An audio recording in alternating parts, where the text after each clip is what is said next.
Hello and welcome to the third part of my mold making tutorial for casting dice. You see in my setup there's only one die left. We still have our clay, some sculpting tools, a container, and this time we want to make a quench mold. So what is a quench mold?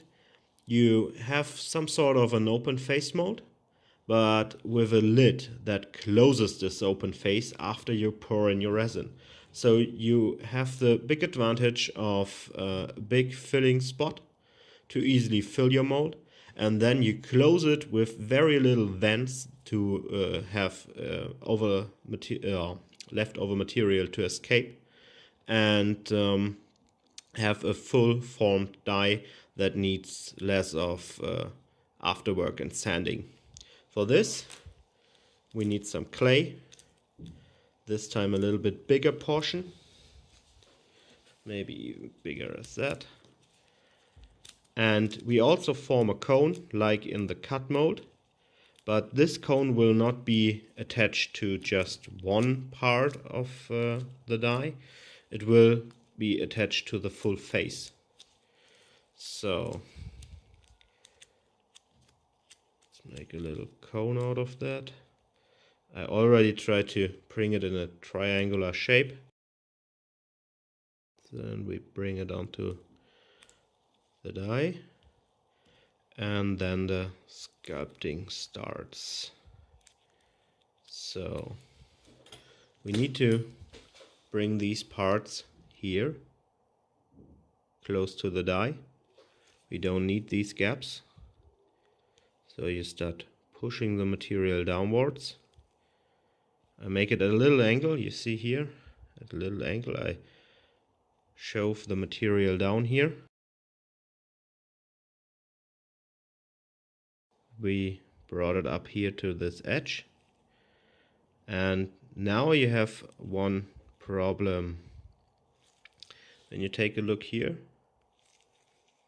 if focus is running with me here, the green part will be a part made of silicone, and this edge here of the clay is pretty sharp, and we don't want to have sharp edges on our silicone because this is a part that is very flimsy and soft and it will wobble around, and this will cause some problems.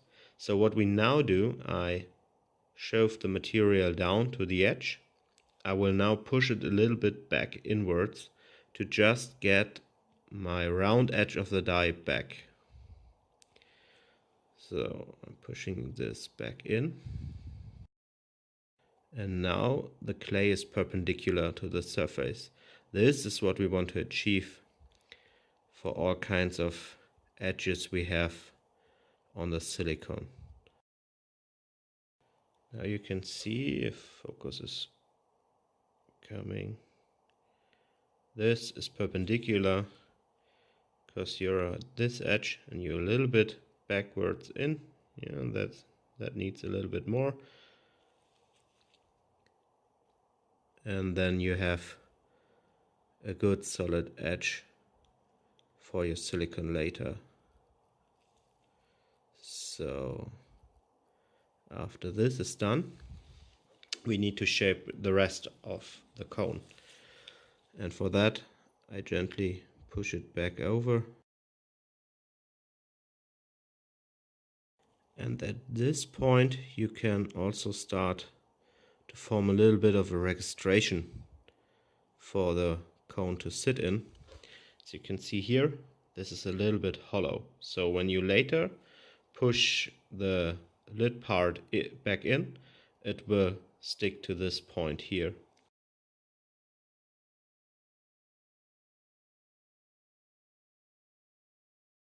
So that this doesn't need to be perfectly shaped and smooth.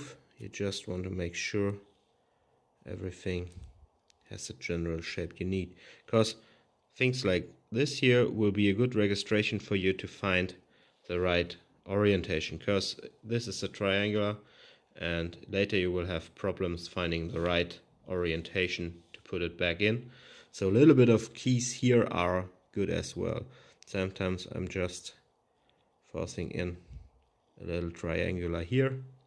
I know that's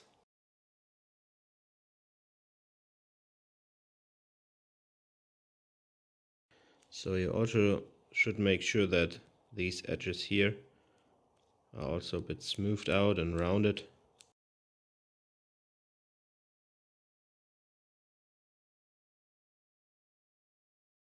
You can see now this edge here is super smooth and straight. What's coming up here is not that critical. So this is the last touch up. And it looks like we're ready to go. And again, this needs to be put into some container.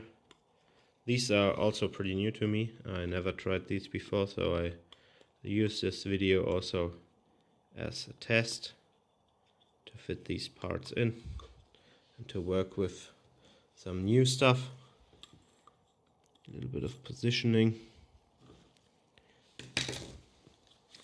And then I'll try to push it down a little bit.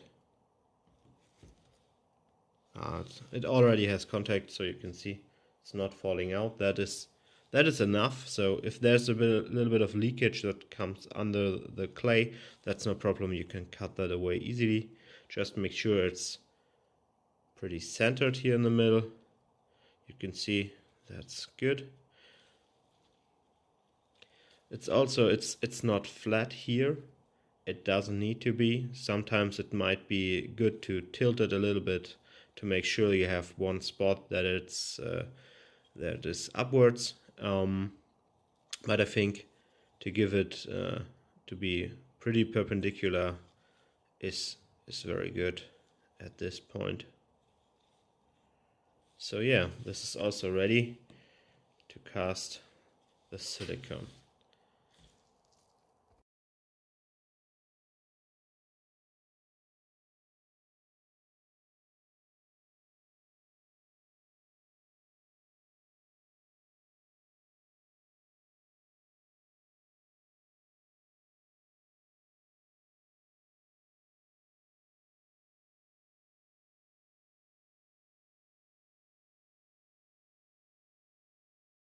You can see here a little bit of the material seeped under this portion. So we take the scalpel and we cut these sections free.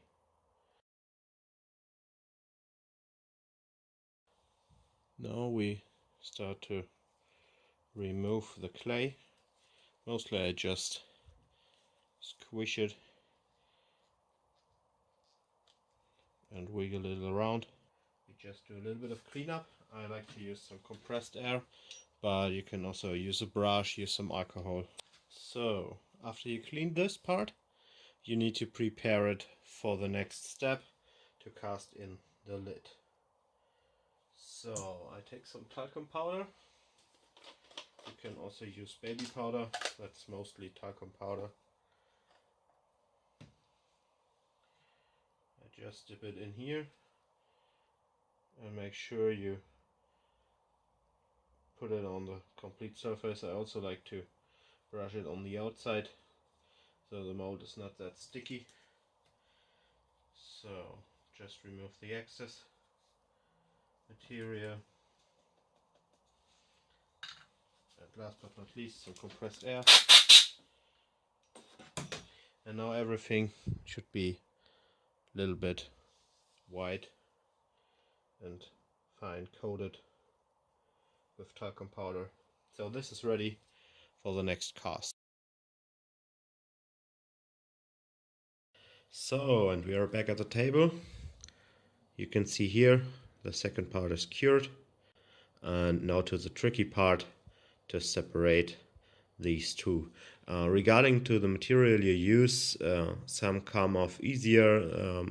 My silicone is very sticky even with the talcum powder, but I found the talcum powder works best for me. So some manufacturers give you advice on which kind of mold release you should use to separate these. So I start to pray these apart.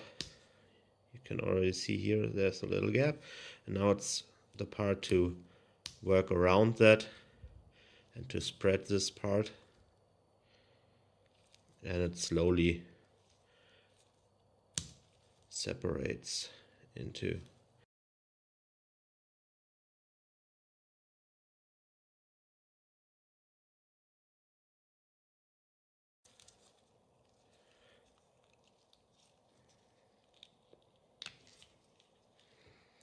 so here we have our open face,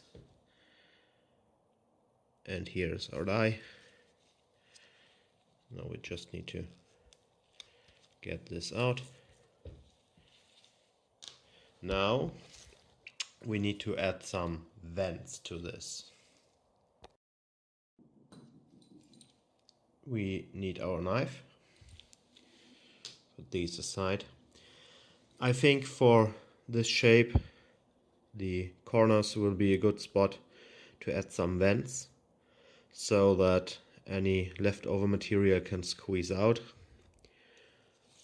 And to do that I will add a little V-groove that's running down here. One straight cut from the top and another one.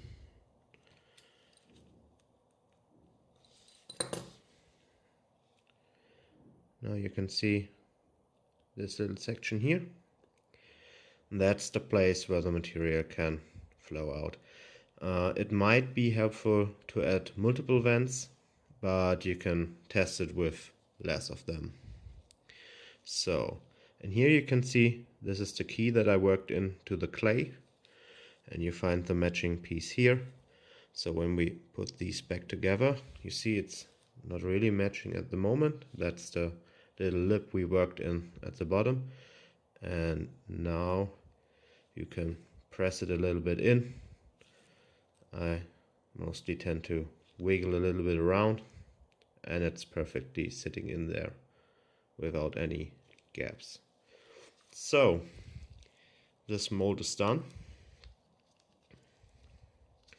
and we are ready to do some test casts for the next video to see what our free molds are capable to do. So that's for this tutorial.